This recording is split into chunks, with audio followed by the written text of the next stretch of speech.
कृष्ण करुणा सिंधु दीनबंधु जगत्पते गोपेशु गोपिका कांत श्री राधा कांत नमस्तुते। तप्त कांचन गौरांगी श्री राधे वृंदावनेश्वरी वृषभानुसुते देवी तं नमामि हरिप्रिये। नारायणं नमस्कृत्यं नरं चैव नरोत्तमं देवीं सरस्वतीं व्यासं ततो जयमुदीरये। तुलसी कननं यत्र यत्र पद्मवनानि च पुराणपठनं यत्र तत्र सन्निहितः हरिः। जय रूप सनातन भट्ट रघुनाथ श्रीजीव गोपाल भट्टदास रघुनाथ। এই ছয় গোসাইর করি চরণ বন্দন, যা হইতে বিঘ্ন নাশবিষ্ঠ পুরাণ। वंशाकल्पतरुभ्यश्च कृपा सिन्धुभैव च पतितानां पावनेभ्यो वैष्णवेभ्यो नमो नमः। दुर्गमे पृथिवीन्धस्य स्खलत्पादगतिर्मोह स्वकृपाजष्टिदानेन सन्तसन्तबलम्बनम्।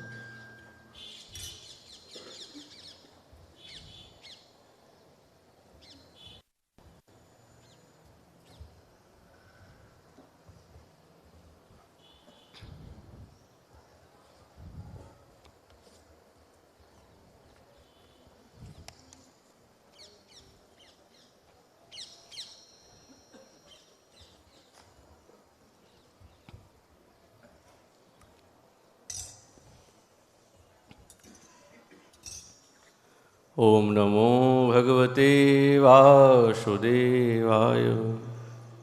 श्रीमद्भागवत महापुराण श्री वेणुगीत। इत्थं शरद स्वच्छ जलं पद्माकर सुगंधिना न्यविशद वायुना वातं सगो गोपालकोवनम्। कलियुग पावन अवतार नदिया बिहारी लाल श्री कृष्ण चैतन्य महाप्रभु तार अपार कारुण्ये সেই দিব্য বেণুগীতের প্রসঙ্গে সুখদেব মহারাজ তার দিব্য বর্ণনাতে পরীক্ষিত মহারাজকে বেণুগীতের কথা বর্ণনা করছেন পূর্বরাগ প্রসঙ্গে। इत्थं शरद स्वच्छ जलम पद्माकर सुगंधिना निविशद वायुना वातं स गो गोपालकोवनम। गोविंद जे बेणुर स्वर आलाप करबेन তার জন্য পরিবেশটা সেই রকম হওয়া চাই। ওই জন্য সাক্ষাৎ গোবিন্দ কেমনভাবে তিনি বিদ্যমান আছেন, স গো গোপালক, সমস্ত গাভীগণ এবং সমস্ত সখাগণের দ্বারাই পরিবৃত হয়ে সাক্ষাৎ গোবিন্দ তিনি এই বনবীথিকাতে ভ্রমণ করছেন। স্বরূপটা কেমন? আসন দেন গোসাইজিকে।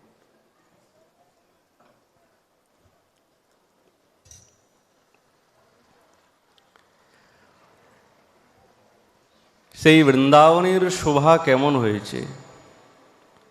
ইত্থম শরদ স্বচ্ছ জলম,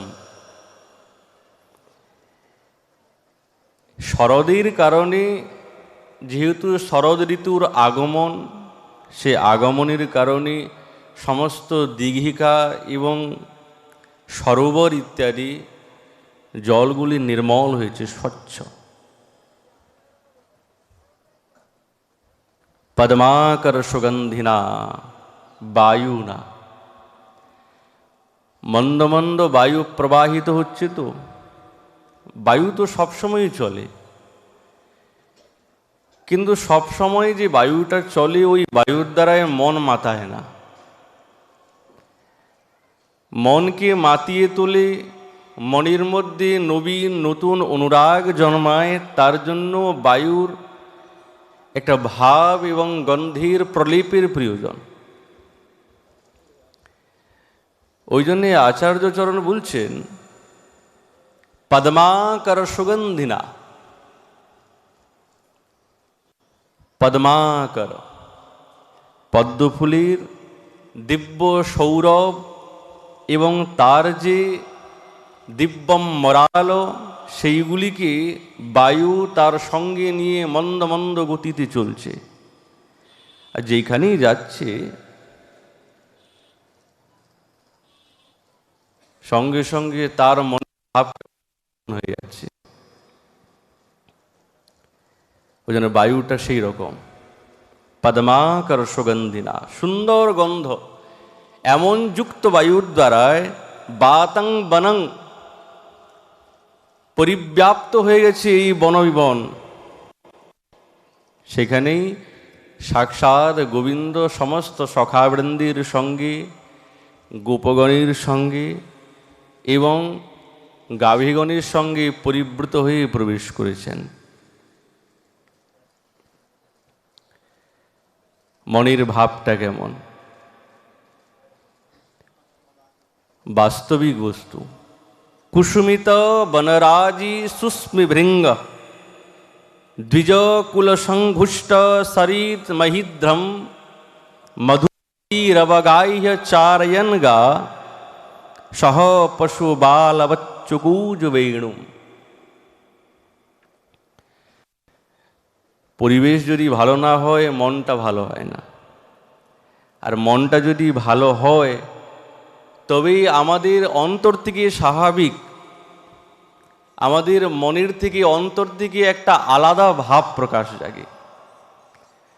আর আচার্যগণ যার কথা বর্ণনা করছেন তিনি হচ্ছেন অখিল মাধুর্যের মূর্তি, গোবিন্দের কথা ব্যক্ত করছেন। ওই জন্য সহ পশুপাল, সমস্ত গোপগণের দ্বারা পরিবেষ্টিত হয়ে সকলেই আছেন। শ্রীদাম, মধুমঙ্গল, বসুদাম, কৃষ্ণ ইত্যাদি সকলেই আছেন। সেই যে মধুপতি গোবিন্দ গা চারায়ন, সমস্ত গাভীগণকে চড়াতে চড়াতে সেই কুসুমিত বনরাজি সুস্মি ভৃঙ্গ, নানা পুষ্প প্রস্ফুটিত আছে বৃন্দাবনে, কত কুঞ্জ। আমাদের আচার্যগণের দ্বারা বর্ণনাতে যে কুঞ্জের বর্ণনা আছে তা কিন্তু আমরা দেখতে পাই না, কিন্তু সবই বাস্তবিক। কত কুঞ্জ, নতুন নতুন কুঞ্জ। সেই কুঞ্জের মধ্যে একবারে থকা থকা পুষ্প প্রস্ফুটিত হয়েছে, আর সেই পুষ্পের মকরন্দ পানে সমস্ত ভ্রমরগণ গুঞ্জায়মান, গুঞ্জন করছে। সুস্ম ভৃঙ্গ মধুপতি রবগাহ্য। আমাদের আচার্যচরণ বলছেন এমন শোভা যখন গোবিন্দের দৃশ্য হলো, তিনি যখন দেখতে পেলেন, বাহ, এই তো দিব্য শোভা। এই শোভাতেই যেন মনে হয় গোবিন্দের মনটাকে আকৃষ্ট করে নিয়েছে।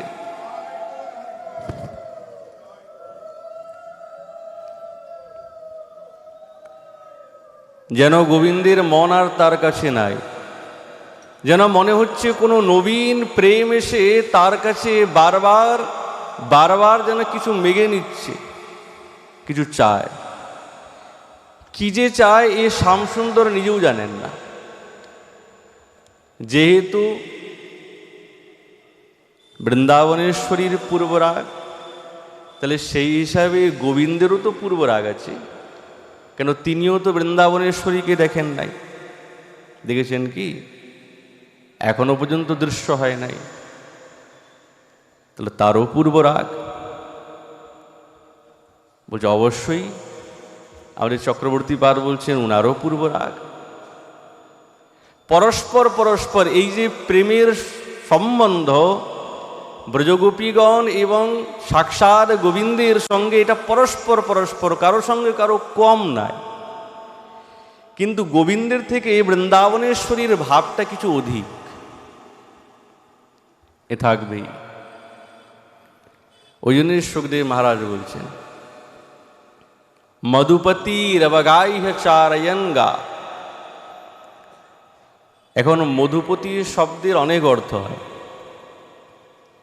শিল জীব গোস্বামী পাদ বলছেন এই মধুপতির শব্দের একটি অর্থ হচ্ছে এই বসন্তকালের পতি, মধুপতি।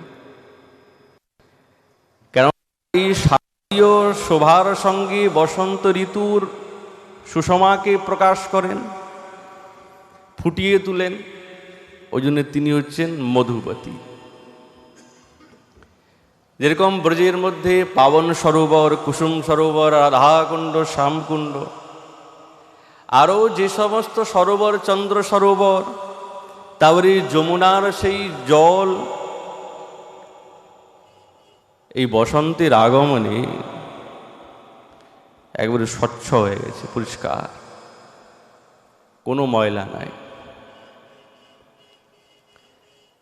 তার মধ্যে আবার ফুটেছে সুন্দর সুন্দর সহস্রদল পদ্মফুল। কি বন! একটা রঙের পদ্মফুল, হ্যাঁ, রক্তবর্ণের, নীল পদ্ম, শ্বেত পদ্ম।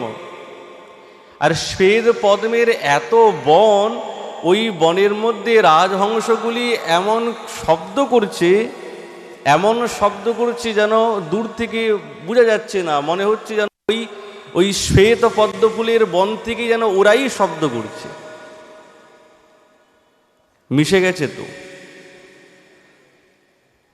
সমস্ত রাজহংসগজ শ্বেত বর্ণের আর শ্বেত পদ্মফুলের বন। কি শোভা! আমাদের আচার্যচরণ ভাবরাজ্যে গিয়ে এই দিব্য স্বরূপ বৃন্দাবনের শোভা দর্শন করছেন সাক্ষাৎভাবে, দর্শন করেই তাই লিপিবদ্ধ করছেন। রক্ত কুকনদ প্রস্ফুটিত হয়েছে। কেমন তাতে তার থেকে মধু ঝরছে।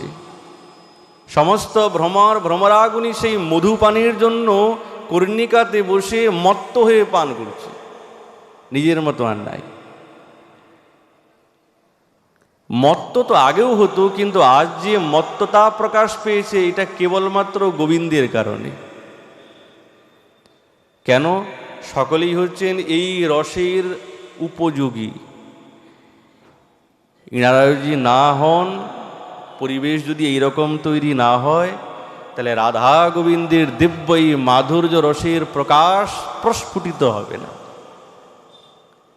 এ তো অনাদিকাল থেকে আছে, কিন্তু ফুটছে কি করে? এই শোভার দ্বারা, শোভার দ্বারা প্রস্ফুটিত হচ্ছে।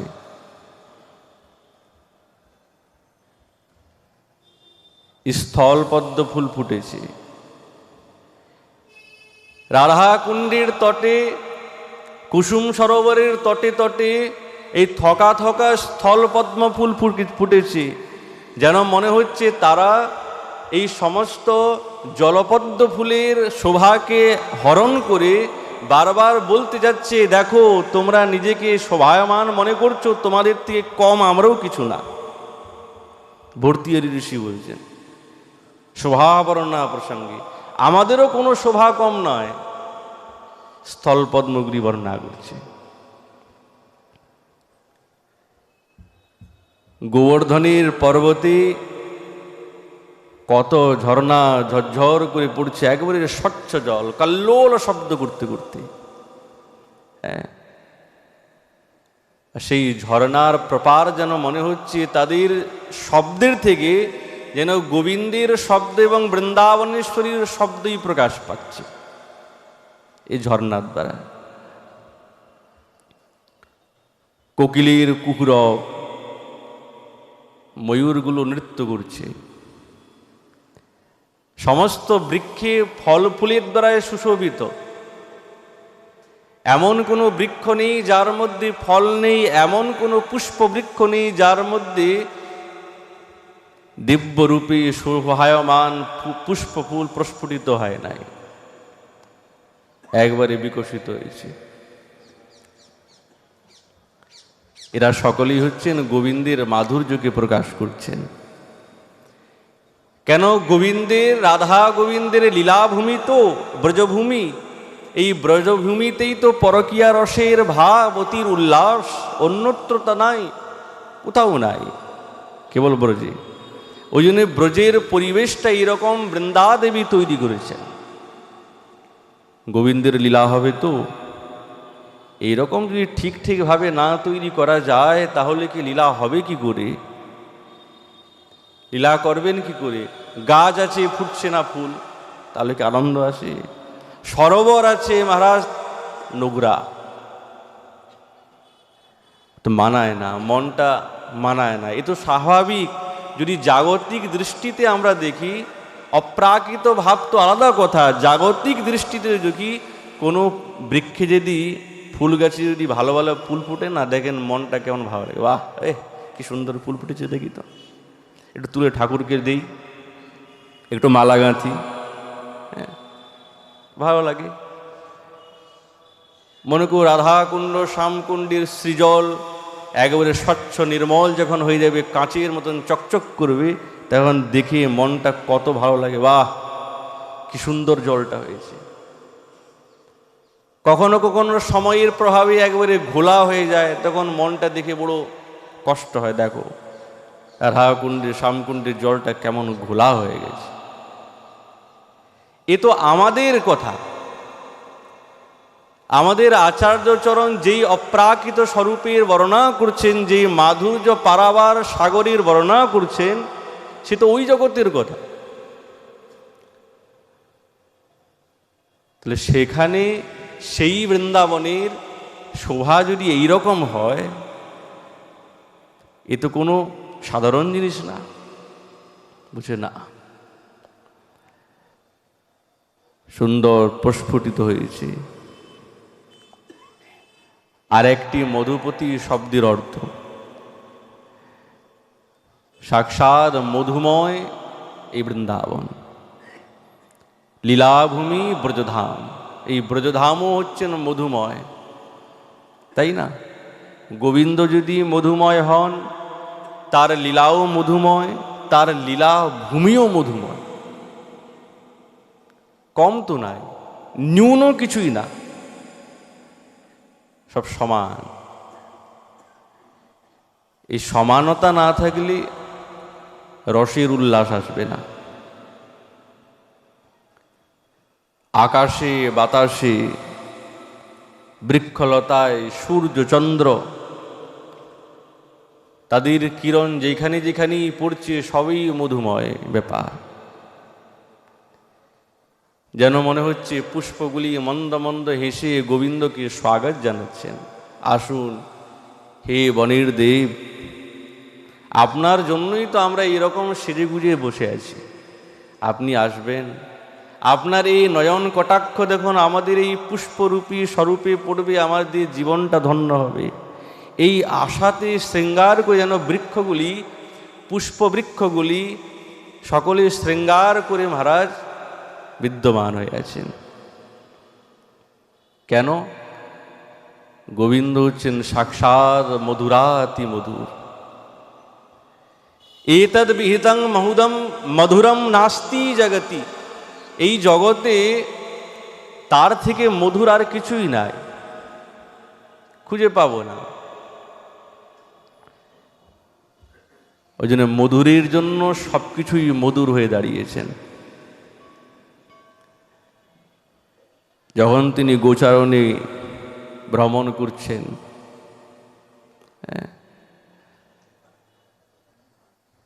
সমস্ত বৃক্ষের থেকে সুখসারী সুন্দর রব করছে, আলাপ করছে। সরোবরের দিকে তাকিয়ে শ্যামসুন্দরীর মন যেন কেমন হলো, উচাটন ভাব।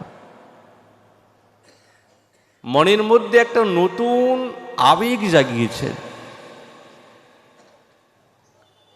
আর তখন তার মনের মধ্যে লেগে রয়েছে, পূর্বে শুনেছেন বা কোনোভাবে দেখা হয়েছে গোবিন্দের দ্বারা, সেই মৃগেক্ষণা যারা ব্রজবালাগণের দৃশ্য হয়েছে কোনো না কোনো ছলে বলে।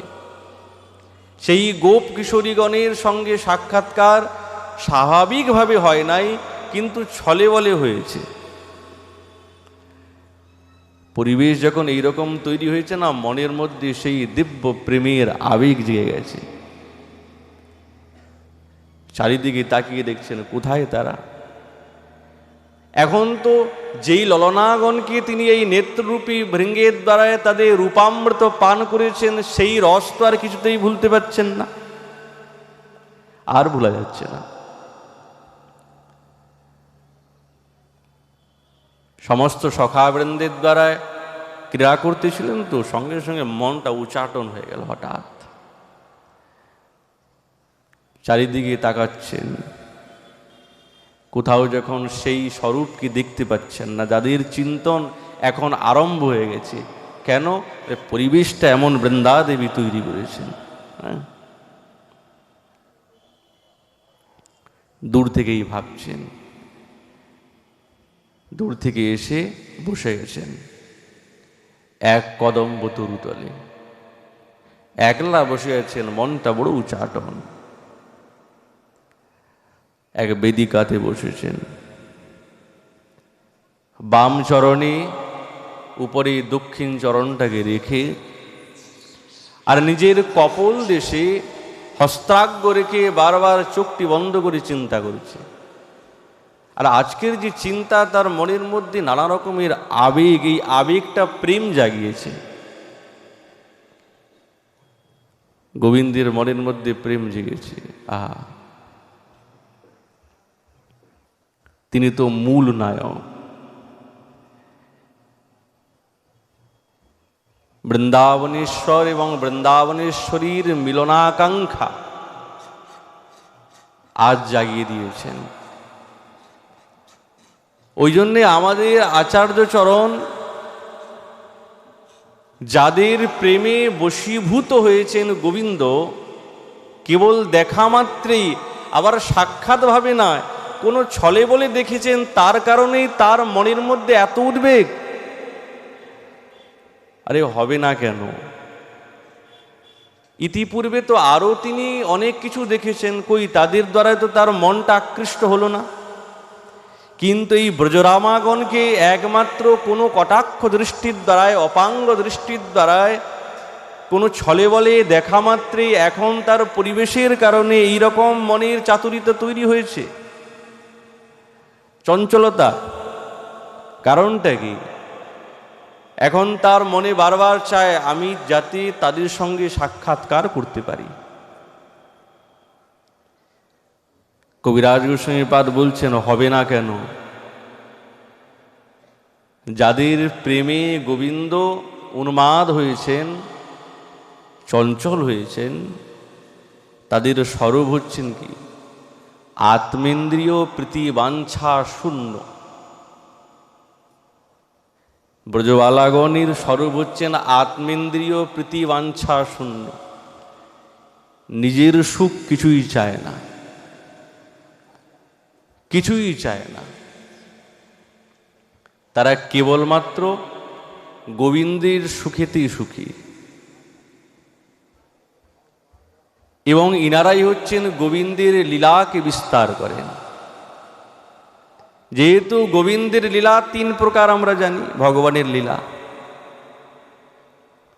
এক হচ্ছেন সৃষ্টি লীলা, আর হচ্ছে সংসারের লীলা, আর হচ্ছে নিত্য লীলা।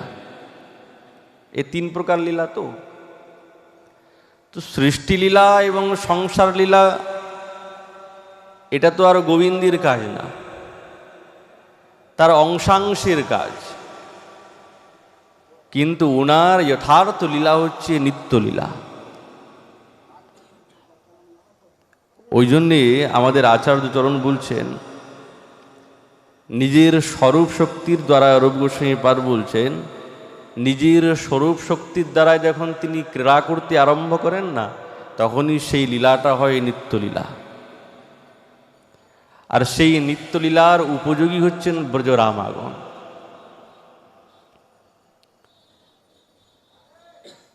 সমস্ত ব্রজরামাগণ, তাদের মনের মধ্যে অন্য কোনো বাঞ্ছা নাই। গোবিন্দের এত ঐশ্বর্য আছে, কিন্তু ওই ঐশ্বর্যের দ্বারা তাদের মন আকৃষ্ট হয় নাই। হয়েছে কি? হয় নাই। আবার এই নিত্যলীলার মধ্যে ব্রজের লীলা হচ্ছেন সর্বোৎকৃষ্টা। দ্বারকা লীলাও নিত্য, মথুরা লীলাও নিত্য এবং ব্রজলীলাও নিত্য। এই তিন প্রকার নিত্য লীলার মধ্যে ব্রজের লীলাটা হচ্ছেন সর্বোৎকৃষ্ট, এর উপরে আর নাই। এই ব্রজের লীলা ব্রজেতেই, আর ব্রজেই এই পারকিয়া ধর্মাবলম্বিনীকারিণী এই ব্রজরামাগণের দ্বারাই বিকশিত,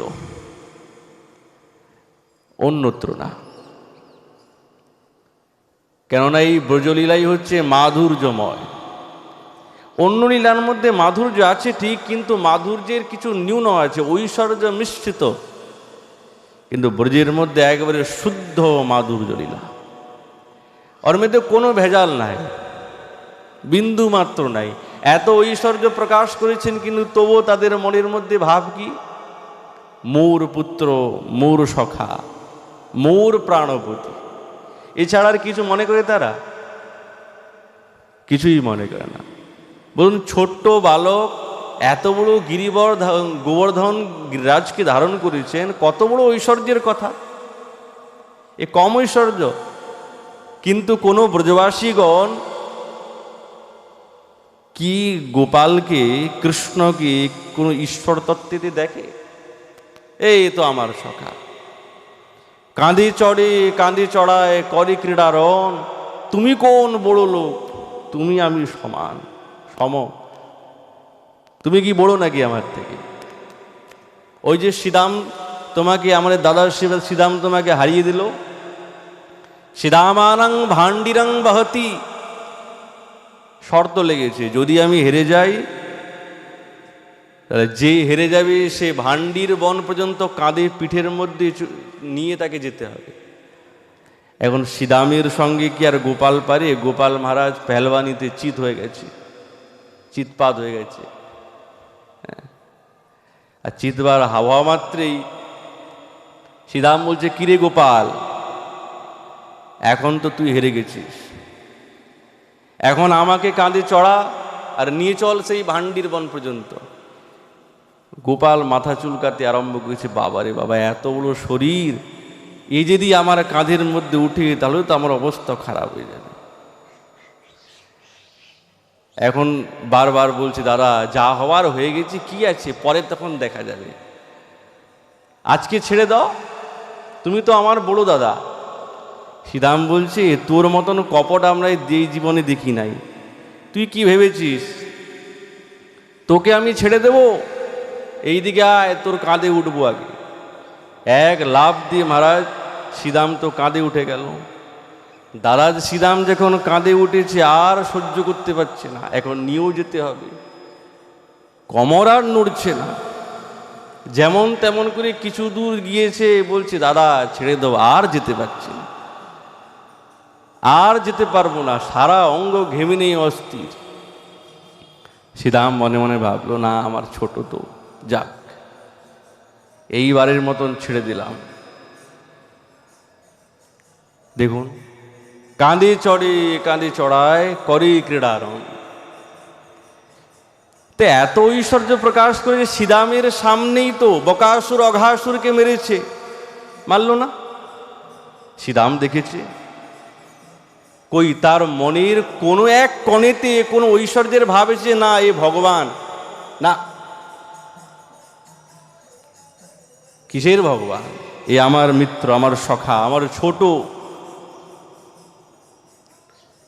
এই হচ্ছেন ব্রজের ভাব, শুদ্ধ ভাব। এ তো সখ্য ভাব। এরকম বাৎসল্য ভাবে মা যশোদা, বাৎসল্য ভাব আছে বলেই তো দামেতে বদ্ধ করেছে, নালে কি বানতে পারত? আরে যার নাম নেবা মাত্রেই ত্রিতাপের সংসারের বন্ধন ঘুচে যায়, তাকে কেউ বানতে পারে দড়ির দ্বারায়? এ কি কথা? দড়ির দ্বারায় কেউ বানতে পারে? কিন্তু মা বেঁধে ফেলেছে। কেন বেঁধেছে?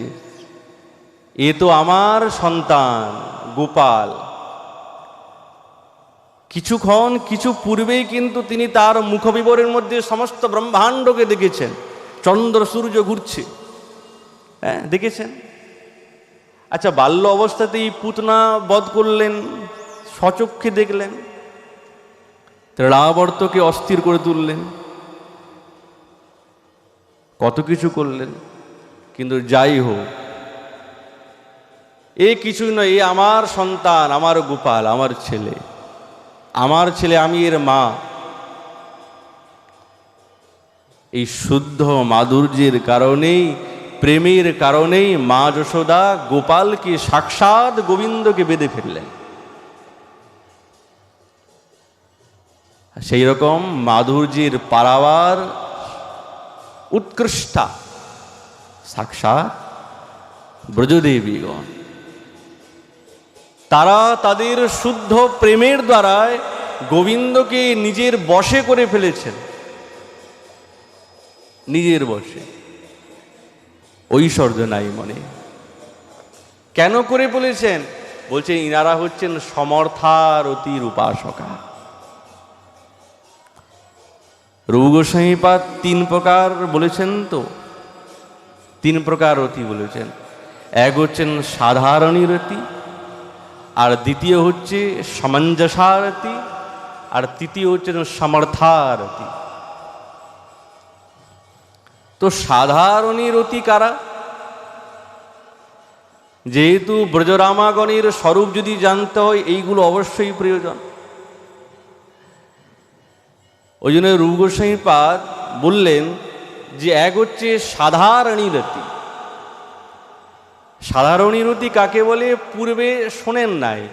সাক্ষাৎ যখন দর্শন হয়েছে, তখন তার প্রতি আমাদের প্রেম প্রীতি ভালোবাসা জেগেছে, আর জেগে তাকে পাওয়ার আকাঙ্ক্ষা জাগ্রত হয়েছে, তাকে বলে সাধারণী রতি।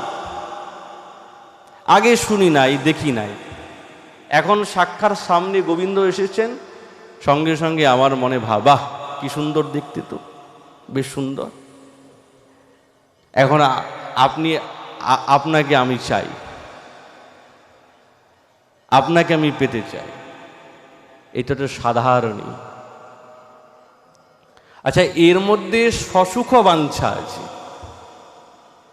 গোবিন্দে সুখী হবেন কি না হবেন ওটা কোনো যায় আসে না, কিন্তু আমার সুখী হওয়াটাই প্রয়োজনীয়, এটাকে বলে সাধারণী রতি। এর মধ্যে কারা পড়েন? এক তো হচ্ছেন মথুরায় যে সমস্ত এই নাগরিকগণ আছেন, এবং কুবজা। ইতিপূর্বে কুবজা তো গোবিন্দকে কোনোদিন দেখেন নাই, শোনেনও নাই।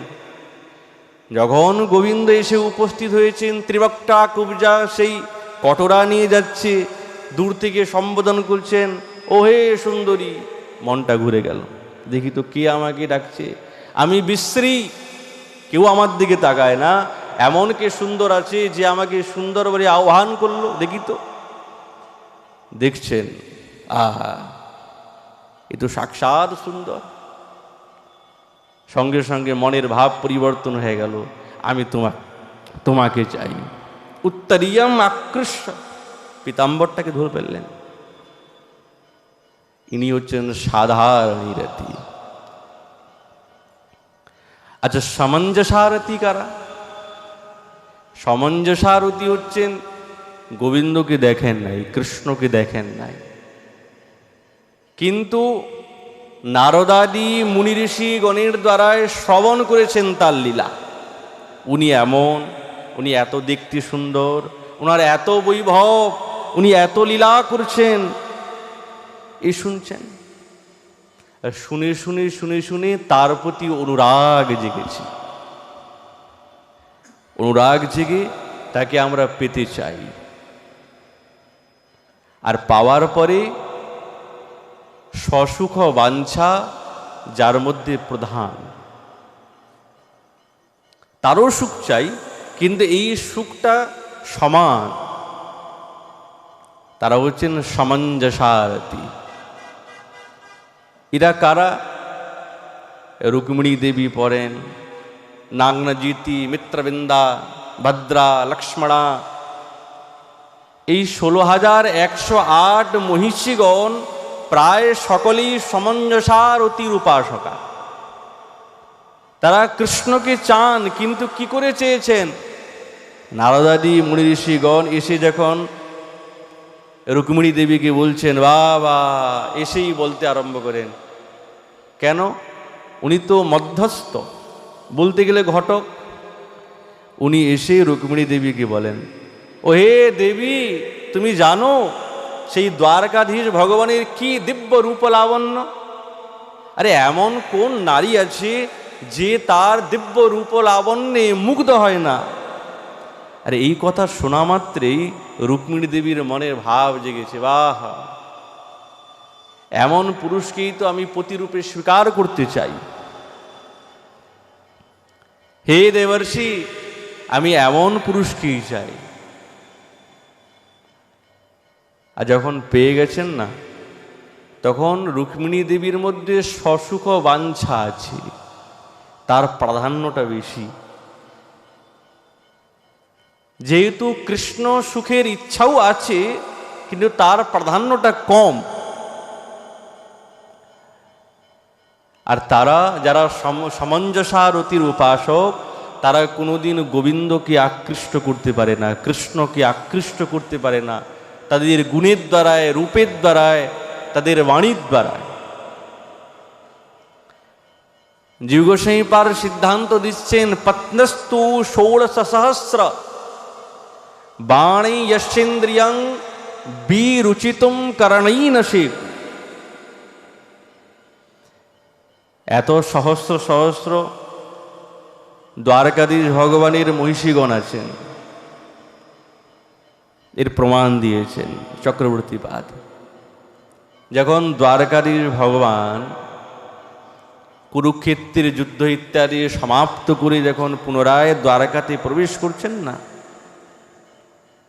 অনেক দিন পর আসছেন, তো সমস্ত মহিষীগণ দিব্য দিব্য শৃঙ্গার করেছেন। আহ, কি শৃঙ্গার! এমন শৃঙ্গার, এমন শৃঙ্গার এই জগতে অন্য কোনো নারীদের মধ্যে নাই। আর বাস্তবিক তাদের সৌন্দর্যের কোনো কমি নাই, দিব্য সৌন্দর্য। কত রকমের বাচন ভঙ্গি, কত রকমের অঙ্গভঙ্গি, কিন্তু এই সমস্ত অঙ্গভঙ্গি বাচন ভঙ্গির করা সত্ত্বেও কৃষ্ণকে নিজের দিকে আকৃষ্ট করতে সমর্থ হন না, নশেকু, সমর্থ হন না। এরা কারা? সমঞ্জসারতির উপাসকা। কিন্তু আমাদের আচার্যচরণ তাদের কথা বলছেন, তারা হচ্ছেন সমর্থারতির উপাসকা। এর উপরে আর কিছু নেই, এর উপরে আর কিছুই নেই। আর এই রতির উপাসকা কেবলমাত্র ব্রজবালাগণ ছাড়া অন্যত্র কেউ না, আর কেউ না। কোনো উপমা তুলনা দেওয়া যাবে না। নাই তো কি করে দেবে? ওই জন্য রূপ গোস্বামী পাদ বলছেন নীলমণিতে, স্ব স্ব উৎপাদ দিয়াদ বা জগৎ জাত यत्किंचिद अन्वयात समर्था सर्व विस्मारिता गंधा सांद्रत्वात्मता।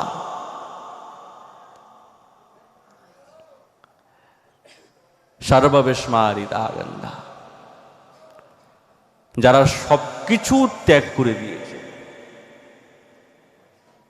যাদের লজ্জা ভয় কুল কিছুই নেই, সবকিছু ত্যাগ করে দিয়েছেন, কেবল গোবিন্দময় হয়ে গেছেন, কৃষ্ণময় হয়ে গেছেন, তারাই হচ্ছেন সমর্থা। সর্বম কুলং ধর্মং ধৈর্যম লোক লজ্জাদিকং বিস্মায়তুম শীলম যস্য তথা ভূতো ইতি সমর্থারতি। বিশ্বনাথ চক্রবর্তী পাদ ইনারা যদি না থাকতেন তাহলে আমরা অন্ধকারেই থাকতাম। বলছেন যাদের ধৈর্য কুল ধর্ম লজ্জা সবকিছু ত্যাগ করেছেন, ত্যাগ করেন নাই, এক কথাতে সর্বধর্মান পরিত্যজ্যা, সবকিছু ধর্মকে ত্যাগ করেছেন। তাদের জীবনে একটাই ধর্ম, যে গোবিন্দকে সুখী করা। শ্রীমদ্ ভাগবতে আছে, या दुस्तजं स्वजन मार्ज पथम चहित्वा भेजू। নিজের আর্য পথ যারা দুস্তেজনীয়, চারা খুব কঠিন ব্যাপার। আমাদের এই জগতেই দেখুন আমাদের কত লজ্জা, লজ্জা না? ভগবত দর্শনে, ভগবত লীলা কীর্তনে, ভগবত গুণগানে কত লজ্জা এই জগতে। কিন্তু ব্রজবালাগণ সবকিছু ত্যাগ করে ফেলেছে। ত্যাগ করেছে বলেই তারা সমর্থারতির উপাসকা। আর এই সমর্থারতির উপাসকা ব্রজবালাগণই গোবিন্দের চিত্ত এবং মনকে হরণ করেছেন। তাদেরকে দেখেছেন কোনো ছলে বলে, তবেই তার এই বৃন্দাবনের দিব্য শোভা দর্শন করে আজ তিনি একাকী বসে সেই ব্রজবালাগণের রূপ চিন্তনে মগ্ন হয়ে গেছেন, আর থাকতে পারছেন না। কি করে থাকা যাবে? আর থাকা যাচ্ছে না। এইটাই হচ্ছেন ভাব। ওই জন্যে আমাদের আচার্যচরণ বারবার বলছেন, এই বৃন্দাবনে এই লীলা আছে, অন্যত্র আছে? অন্যত্র আছে কি? বৃন্দাবন ছাড়া অন্যত্র কুত্রাপি নাই এই লীলা। যদিও থাকে গোলকে আছে, কিন্তু গোলকে থাকলে সেই রসের পুষ্টি নাই। কিন্তু এই ব্রজধামে সেই রসের পুষ্টি আছে, একেবারে দিব্যরূপে পুষ্ট হচ্ছে। ওই জন্য তো সাধকগণ এই বৃন্দাবনেই বাস করতে চায়। কেন চায়? বলে যেন তেন প্রকারে এই বৃন্দাবনে বাস করলেই মহারাজ সর্বসিদ্ধি হবেই, এই নয় অন্য জন্মে হবে, অন্য নয় কোনো না কোনো জন্মে হবে। হবে তো। কেউ যদি আমরা হতাশ হয়ে যাই, আমাদের মন তো একাগ্র থাকে না, এটাই বড় দুর্দৈব, একাগ্র থাকে না। কিন্তু বারবার আমাদের আচার্যগণ বারবার বলছেন, মহারাজ হে সাধক, হে ভাবনা চতুরা, তোমরা সকলেই মনটাকে একাগ্র এই বৃন্দাবন পীঠিকাতেই পড়ে থাকো, কাজ হবে।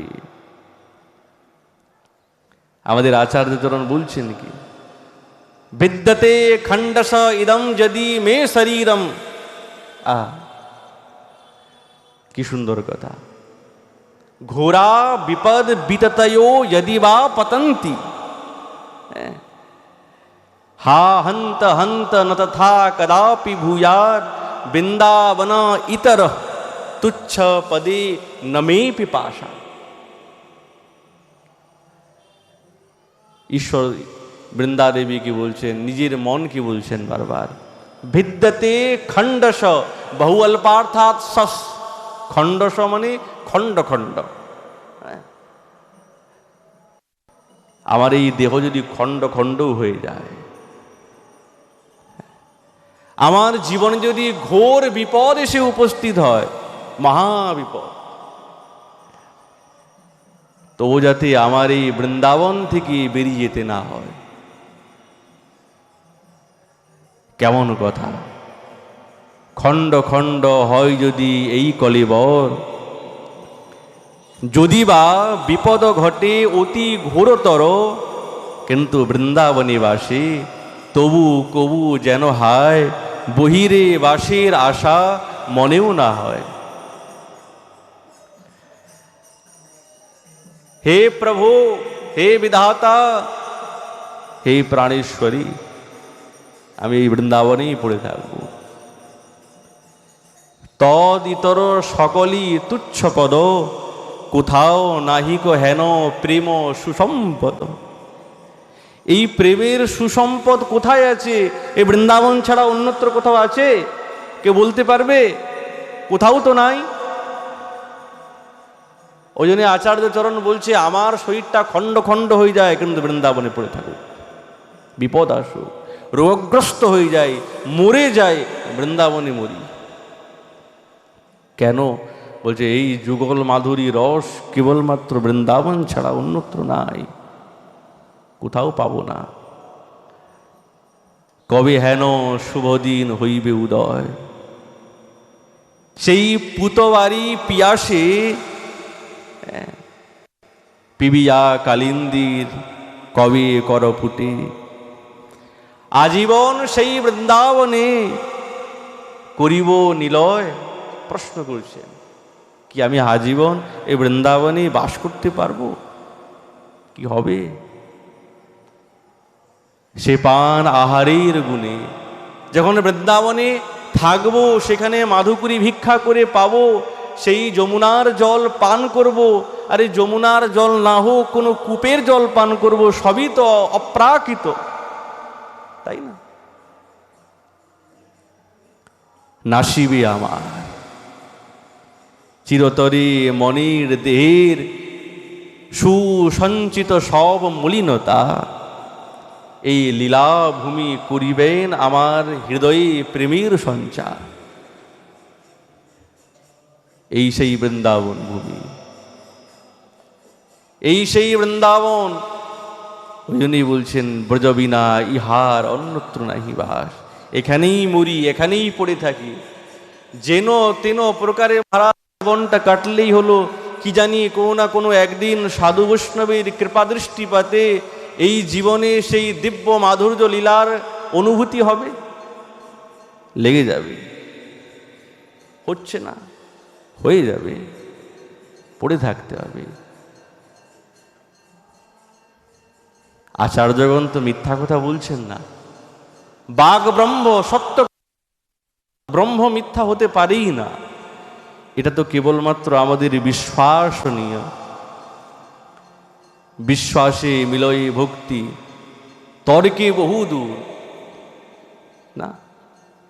ভক্তিটা হচ্ছে বিশ্বাসের উপরে দাঁড়িয়ে আছে। আর বিশ্বাস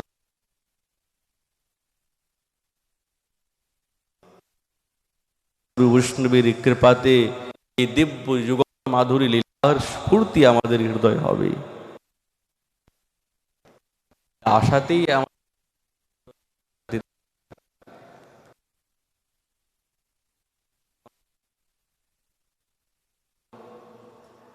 ভালো লাগবে। আমাদের এইরকমই বর্ণনা করছে। আমাদের ভাগবতী কথা এখানেই বিশ্রাম। মহাপ্রভুর কৃপা হলে আগামীকাল আবার এই বিষয়ে আলোচনা হবে। নিতাই গৌর হরি।